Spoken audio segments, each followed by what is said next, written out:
The autumn rain had just stopped when Marcus Chun and his wife Elena stood outside the glass doors of Sweet Haven Bakery.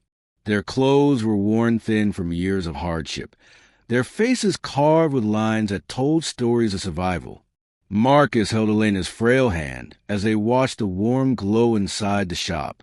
Behind the gleaming counter stood Thomas, a young baker with kind eyes, and beside him was Sophia, whose bright smile welcomed every customer. The display cases sparkled with fresh pastries, golden croissants, and decorated cakes that seemed to belong to another world. Marcus took a slow breath and pushed open the door. The little bell chimed, and the scent of vanilla and fresh bread wrapped around them like a forgotten memory. Thomas looked up from arranging a tray of cream puffs. His smile didn't waver when he saw their ragged coats and weathered faces. "Good evening," Thomas said warmly. "How can I help you today?" Marcus cleared his throat, his voice rough but steady. "I have a question that might sound strange. Do you have any expired cakes? Something you might throw away? Today is my wife's birthday, and I want to give her something sweet." Elena squeezed his hand gently, her eyes glistening. "Marcus, you don't have to—" "Hush now," he said softly. "You deserve something beautiful." Sophia's cheerful expression faltered for just a moment, and she glanced at Thomas uncertainly. Thomas set down his tray and walked closer to the counter, meeting Marcus's gaze directly. "We don't sell expired products, sir," Thomas said carefully. "But please wait just a moment." He disappeared into the back room. Sophia stayed at the counter, fidgeting with her apron, unsure what to say. The silence stretched uncomfortably. In the corner of the bakery sat Victor Ashford, a man in an expensive charcoal suit, his silver hair perfectly combed. He had been reviewing documents on his tablet while enjoying an espresso. He lowered his cup slowly, watching the scene unfold with sharp, calculating eyes.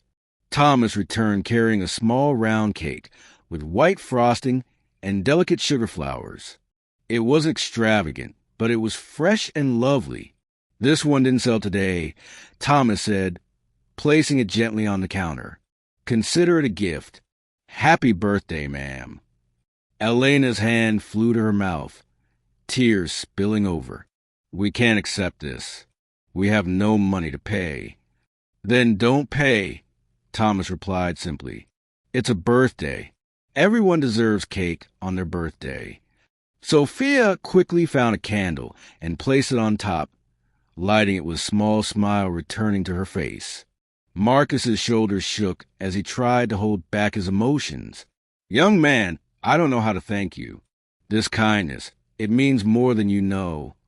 Just promise me you'll enjoy it together," Thomas said. Victor Ashford stood up abruptly, his chair scraping against the floor. Everyone turned to look at him. He walked toward the counter with measured steps, his expression unreadable. "Excuse me," Victor said, his voice deep and authoritative. "I couldn't help but overhear." Marcus stiffened, pulling Elena closer protectively. People in expensive suits rarely brought good news for people like them. Victor reached into his jacket, and Marcus braced himself.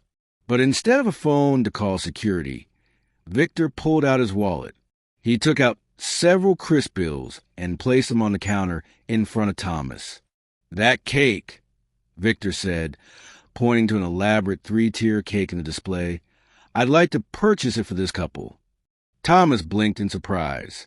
"Sir, that's our premium celebration cake. It costs—" "I know what it costs," Victor interrupted. "Please box it up."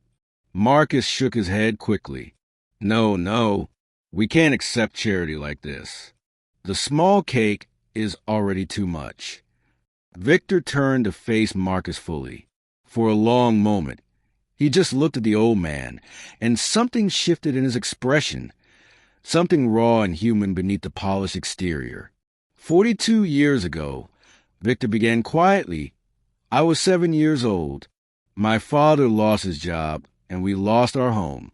On my birthday that year, we had nothing, but a baker in our neighborhood gave my mother a small cake. just like this one. He paused, his jaw tightening with the weight of memory. I never forgot that man's kindness. It was the only light in a very dark time. My father eventually found work, and I was lucky enough to build a successful business. But I never forgot where I came from, and I never forgot that cake. Sophia wiped her eyes with the corner of her apron. Thomas stood very still, holding the large cake box.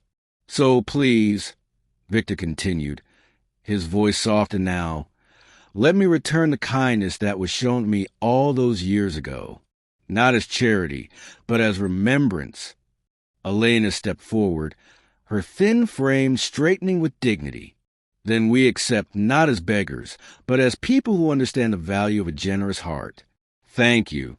Victor nodded, and the faintest smile touched his lips. Thomas carefully placed both cakes into boxes, along with plates and forks. Sophia added a small bag of fresh rolls without saying anything. As Marcus and Elena prepared to leave, Elena turned back one more time. You've all given us something more valuable than cake today. You've given us hope that kindness still exists in this world. After they left, Victor remained standing at the counter. He looked at Thomas thoughtfully. You run a good establishment here, Victor said. What's the name of your landlord? Thomas looked confused. Mr. Harrison. Why do you ask? I happen to know him. I'll make sure your rent doesn't increase this year. Consider it an investment in kindness. Thomas's eyes widened. Sir, I don't know what to say. Don't say anything. Just keep being the person you are.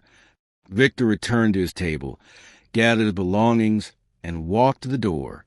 He paused with his hand on the handle and looked back at the warm bakery, at the young people who chose compassion over convenience. My father told me once, Victor said to no one in particular, that wealth is measured not by what you keep, but by what you give when no one is watching.